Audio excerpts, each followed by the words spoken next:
Hey everyone, Brian here. Did you miss me? Well, I hope so, because I'm finally back with another episode of Nerd Theater. Now, with the semi-recent release of the movie Blackberry, as well as my newfound interest in filmmaker Matt Johnson and his work, I wanted to take the time in this episode to talk about two of his earlier movies, The Dirties and Operation Avalanche. So, who is Matt Johnson?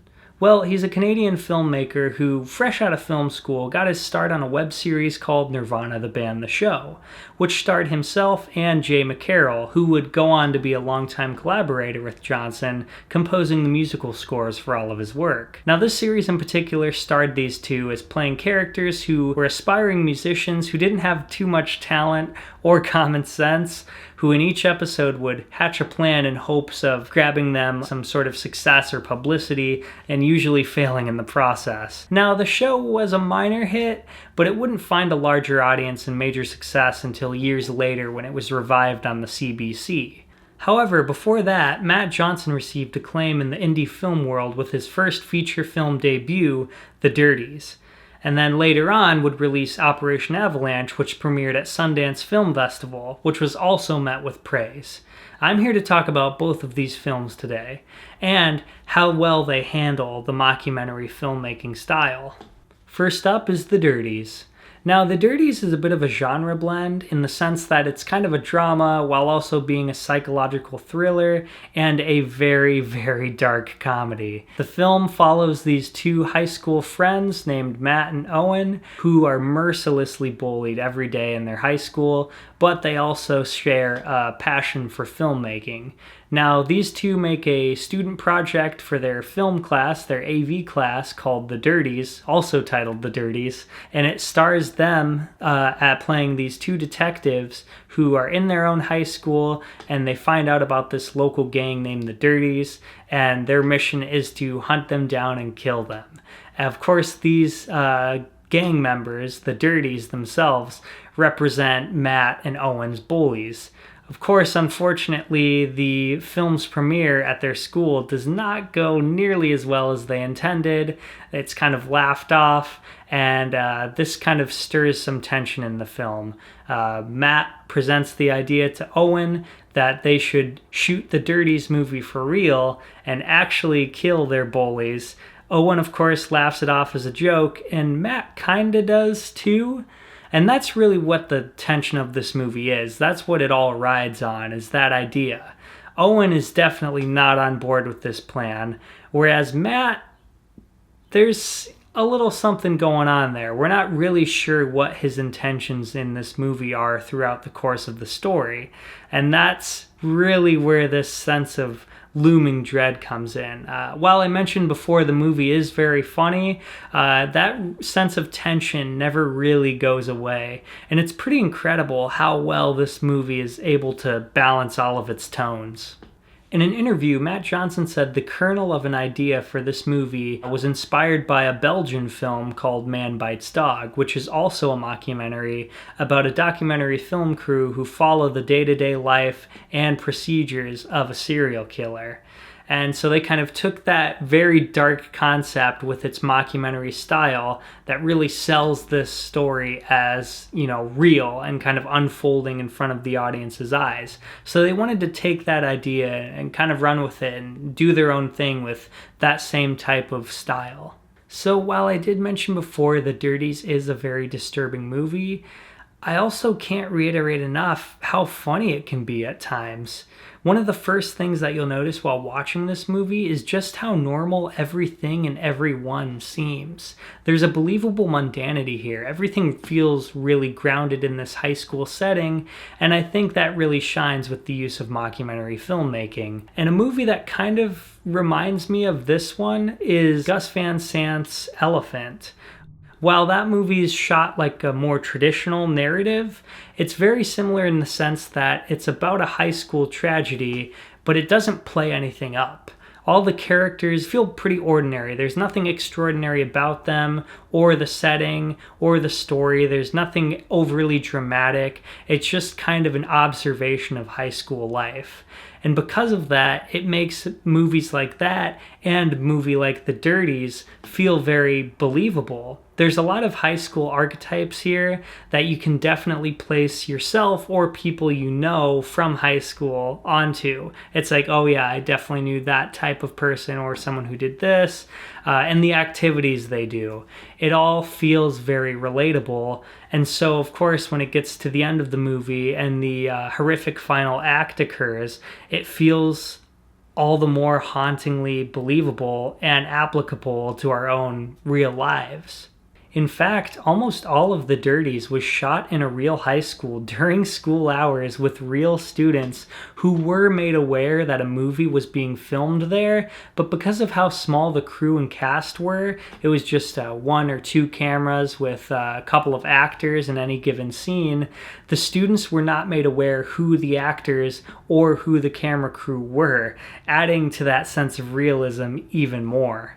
The film's production took 3 years, with on and off shooting and a year and a half of editing. And Matt Johnson said in a Glasgow Film Fest Q&A that he finds the mockumentary film style in general kind of removes the veil of a more traditional, polished style narrative and kind of takes the audience and lowers their guard, so when something huge happens, they're twice as shocked, which I find to be an interesting approach.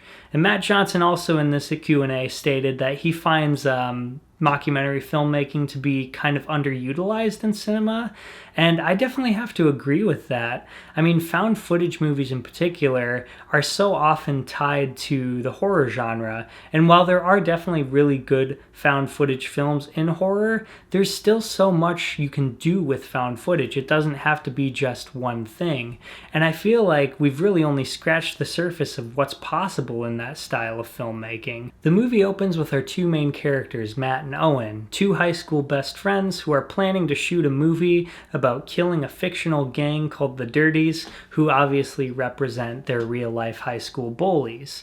Now they're in a park and they're planning and shooting some stuff when they bump into these 2 younger kids who are also planning to shoot a movie of their own. Now these 2 obviously represent a younger version of Matt and Owen, and when the 2 kids kind of pitch their small movie, they walk away and Matt refers to himself as, hey, you know, those 2 kids, they're just like us when we were kids. And Matt refers to himself as the smart one who wrote the script, and then he refers to Owen as the other kid with braces, which gives you a perfect view into the type of friendship that these 2 characters have. Something else really interesting happens in this intro, and I didn't even notice this until I rewatched the movie, but as Matt is pitching his and Owen's movie idea to these kids, he basically gives away the ending of this movie, in which he says he goes into school and kills the Dirties. On top of that, the kid pitches his movie to Owen and Matt and also foreshadows the Dirties movie's ending as well, in which he says it's a horror movie in which the pivotal character isn't revealed to be a monster until the very end. And rewatching the movie, this whole interaction sent a chill down my spine. So even though right off the bat we get hints that Matt and Owen's friendship may not be the most healthy, we do immediately get to see the brighter side of their relationship. They have a similar sense of humor, they enjoy similar hobbies, and they genuinely seem to enjoy each other's company. There's a moment not even 5 minutes into the movie in which Matt and Owen are walking through the halls of their high school, fully dressed in costume, shooting a small segment for their short film called The Dirties.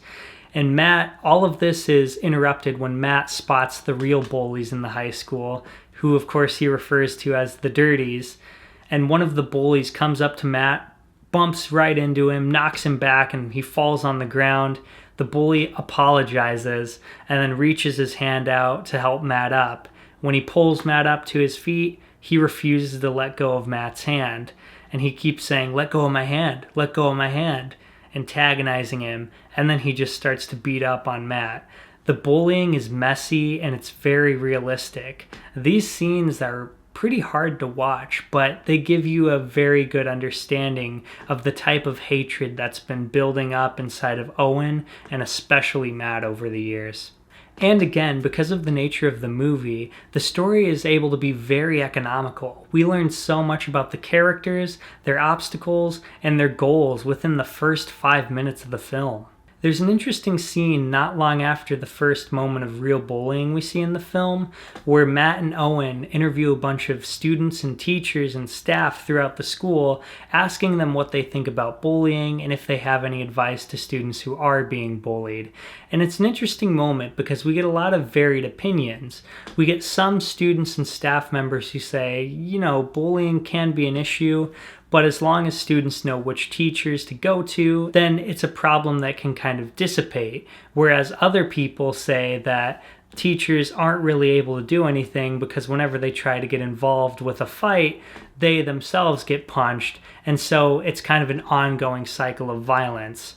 We kind of get the sense that the movie is telling us that bullying is a complex, oftentimes helpless scenario. Despite their circumstances, Matt and Owen don't let their creative flame die, and they continue to make their short film. It doesn't take long to realize that Matt and Owen are a little bit in over their heads and very unaware to their social awkwardness and insensitivity. Yo, don't let them detectives anywhere near this compound. This is my house. Yeah, help, please save me. Yo, bitch, what the fuck? Are you kidding me? You're gonna taste the purple glove. You don't think this is funny? And their methods of getting their film done are a bit more than questionable. Do we have any questions for these ladies about the film? Matt. Big Matt. Oh yeah, I was wondering why you shouted, "Help, please save me" in the movie? I didn't say that. Didn't say what? Sorry? I didn't say that. Didn't say what? I didn't say, help, please save me. Didn't say that. Help, please save me. Purple glove. A lot of this movie focuses on the short film that Matt and Owen are making, which is great because they're my favorite parts of the film. I think the funniest moment in this movie comes pretty early on when Matt and Owen go into their teacher's room, Mr. Muldoon, and they ask him to play a character in their movie. Of course, Matt and Owen are pretending to be detectives in their short film, and so they have Muldoon be the chief of police. They go into his office and they shoot a scene with him kind of saying, hey, you guys as detectives need to pull your punches a little bit and kind of change your methods. And so he's kind of disciplining them. And as they're shooting the scene with Muldoon in the room, they're kind of responding appropriately. They're saying, okay, we're sorry, this and that. And then the scene ends with Muldoon taking their badges. However, Matt and Owen go back in the classroom when Muldoon is gone, and they reshoot their scenes to be much more aggressive and less respectful of Mr. Muldoon's authority. And his reaction when he sees the final cut with this moment included, it's just priceless. What am I gonna do with you guys? The fucking Dirties are running this school. You stupid motherfucker. The Dirties? You let me worry about the Dirties. Did you know you're both failing? Oh, we're failing? Guess what? Newsflash, we don't give a fuck, man. We're out here to kill. Too many extracurriculars, Matt. Too many extracurriculars? Our grades are so Too many important. extracurriculars? We're gonna get the fucking dirties. And then we're gonna fucking come for you, you son of a bitch. Chain of command. This guy was fucking useless. He's a bureaucrat. That's it. Give me your badges. Badges? Badges? We don't need no stinking badges. Second motherfucker!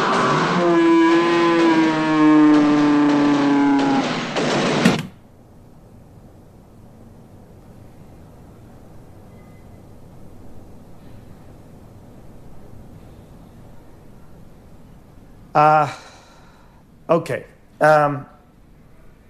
You guys gotta make some changes. Now, as I mentioned before, this movie gets all of the high school archetypes just right, all the way down to that one weird kid who says the strangest stuff. Hey, Owen, tell your mom I had a good time in her bed last night. Matt, have you tried her apple custard? What the fuck is he talking about, her apple custard? And to keep consistent sympathy for these characters, the bullying of Matt and Owen is constant throughout the movie. They never fully escape it in any scenes, except maybe when they're home by themselves. But there's various types of bullying that Matt and Owen undergo. It's definitely worst and most physical in the hallways and outside of school, but even in the classrooms they can't seem to escape it. I think the moment that highlights this the most is when Matt and Owen finally present their short film about 20 minutes into the movie.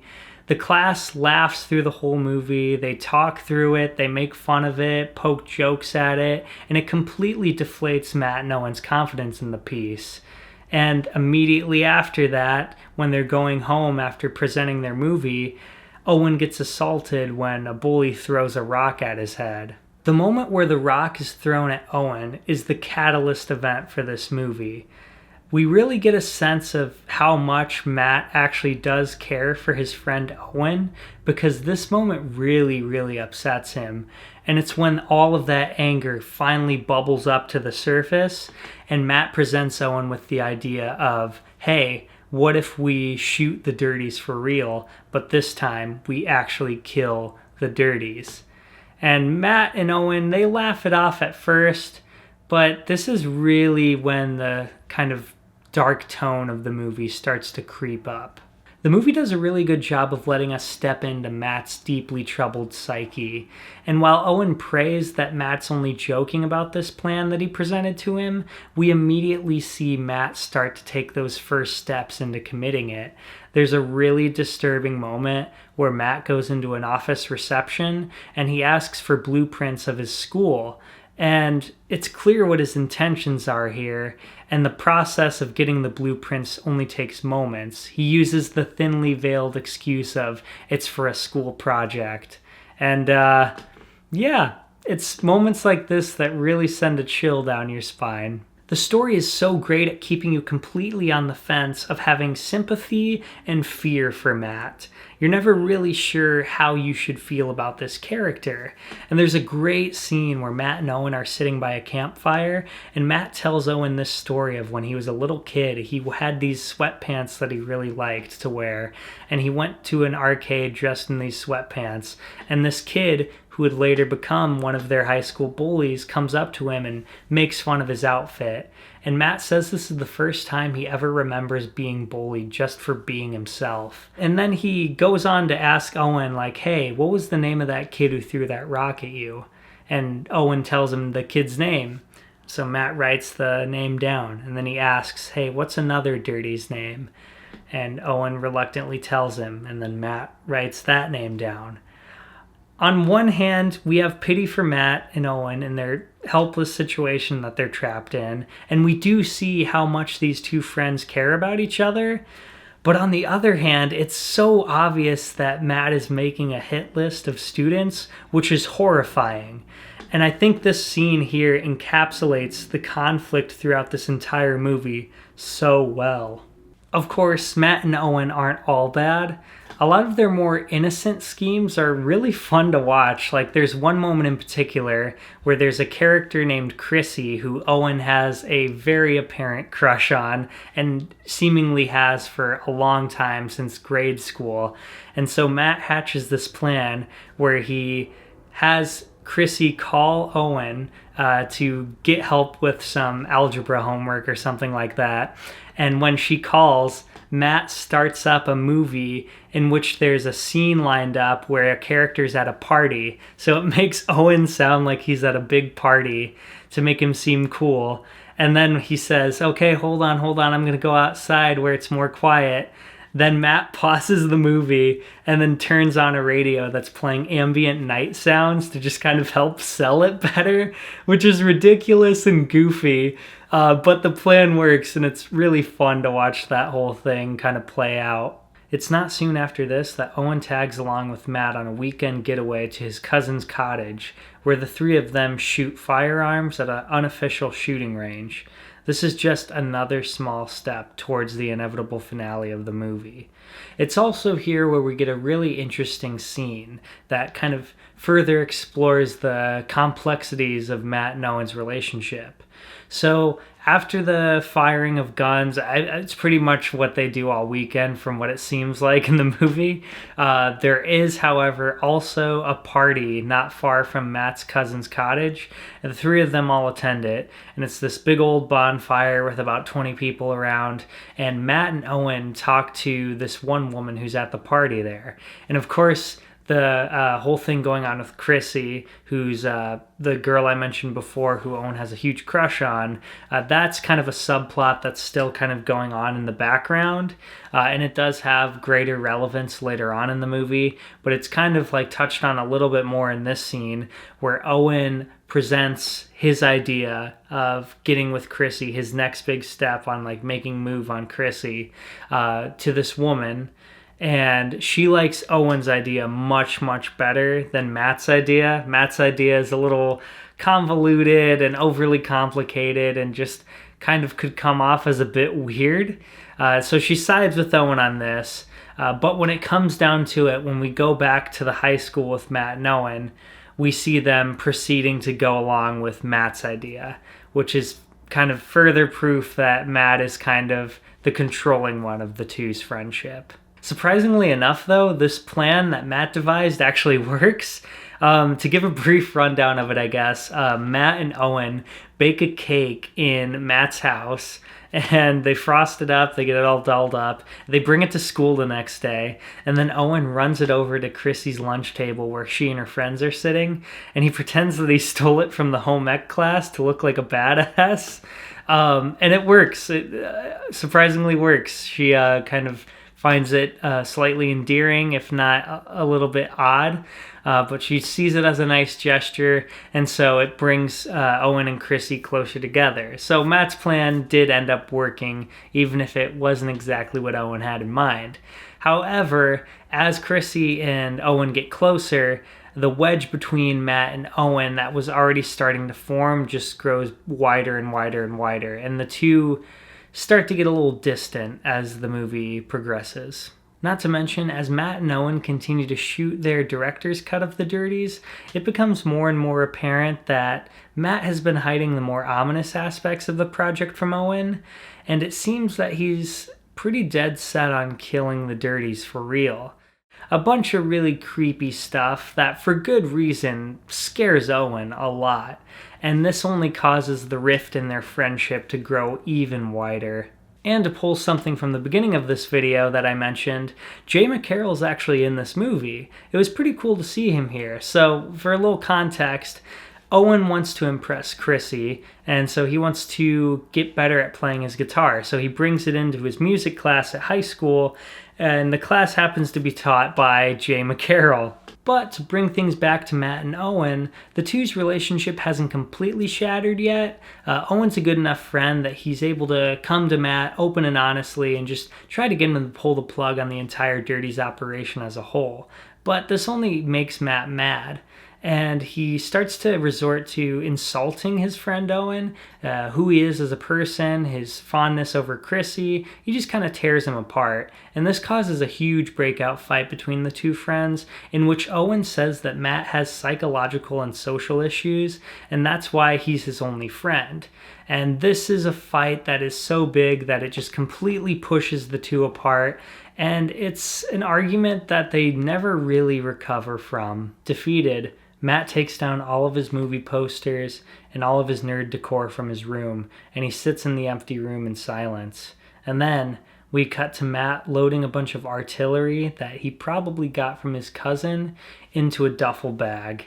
And this is an unnerving scene to watch play out, because up until this point, we weren't quite sure what Matt's true intentions were, and the plot that we were in denial about as an audience the entire movie seems to be all the more real at this point. There's a really good moment here during what we'll call the night before the incident, where Matt goes up to his mom and he tells her that he thinks that he's crazy. And his mom kind of laughs about it and says something along the lines of, "Oh, you say strange things," but I'm not sure where this is coming from. I don't think you're actually crazy. And it kind of feels like a genuine, honest answer that a mom would give to a child, because it was. This is actually a fun fact here. This is actually Matt Johnson's mom in the movie, and he went up to her while they shot this without her knowledge, and he just straight up delivered that line of dialogue to her and just got her open and honest reaction, because he said had they actually planned it and shot with his mom on camera, it wouldn't have felt as real and genuine. And so he wanted to get a better performance by shooting it kind of guerrilla style. So I thought that was a little interesting tidbit there. Also during the night before the incident, Matt is at his computer putting together some title cards that are going to act as the short film's end credit sequence, which also end up being the credit sequence for the actual movie, The Dirties, that we're watching. And he says to the cameramen that they're probably going to have to finish editing it themselves, which of course opens up the question as to why the cameramen are still there. They're presumably Matt and Owen's friends, but after everything that's happened and everything they've learned about Matt throughout the course of shooting this movie, you'd think that they probably would have hightailed it along with Owen quite a while ago. So it's kind of like, are they as crazy as Matt? Are they oblivious to what's going on? It's not quite clear.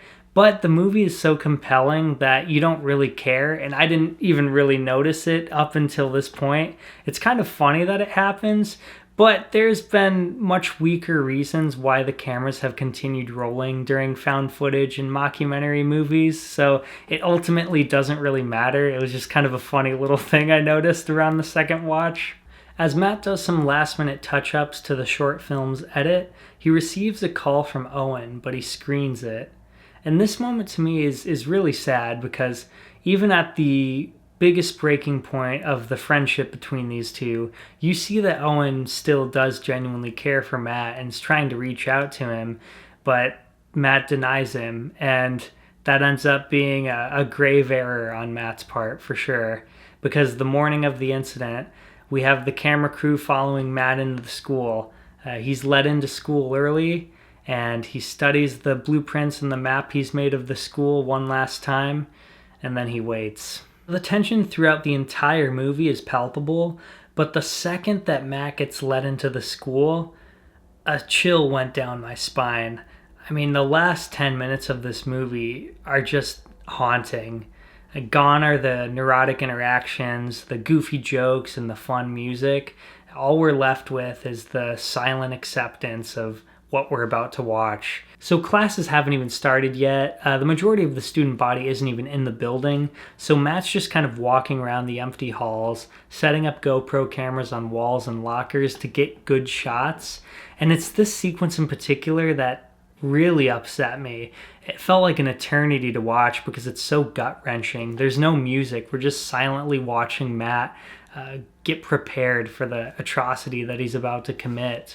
And every part of your body just like is screaming to like, you wish that he would just stop this, turn around and go home before he does this terrible, terrible thing.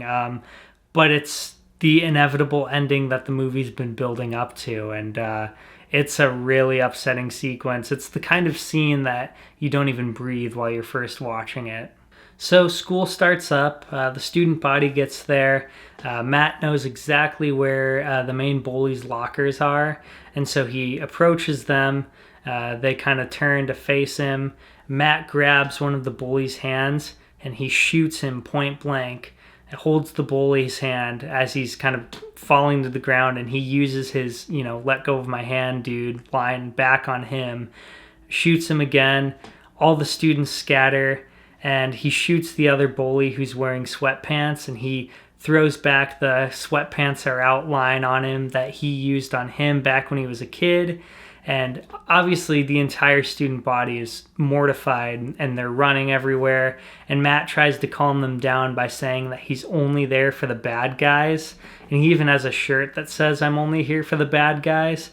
But it's abundantly clear that Matt has abandoned any sense of humanity, and he's lost all touch with reality here. And to put out yet another fun fact for a not so fun moment in the movie, the entire school shooting segment of the film was actually shot in an entirely different school than the one that they used for 90% of the movie, because this was a school that they could rent out and use completely free for this segment. And the school was very cooperative with it. They had no issue. However, they didn't tell Matt Johnson and his crew that there were actually going to be classes going on that day. I think it was a Chinese language learning class that was going on. And so if you watch the movie, there are real students mixed in with the actors. And it led to some obvious confusion that they had to later clear up with the staff and students. But it seems like such an odd oversight that the crew wasn't made aware by the faculty that was going on. So amongst all the terror and panic, Matt looks across the hall and spots his friend Owen, who immediately flees once he sees Matt and what's going on. Of course, Matt chases Owen, and he ends up cornering him in a classroom, and Owen's trying to open a door to get out. And Matt just kind of looks at his friend Owen, and he just says, "Owen, what's wrong? It's me." And then the film cuts to black, and that's where we're left off on this story. And it's a very, very haunting ending. I'm not sure what ends up happening at this point, but it's a really creepy way to go out. And the performances by Matt and Owen are tremendous throughout the entire film, but everything that's led up to that moment, they really shine in that scene in particular.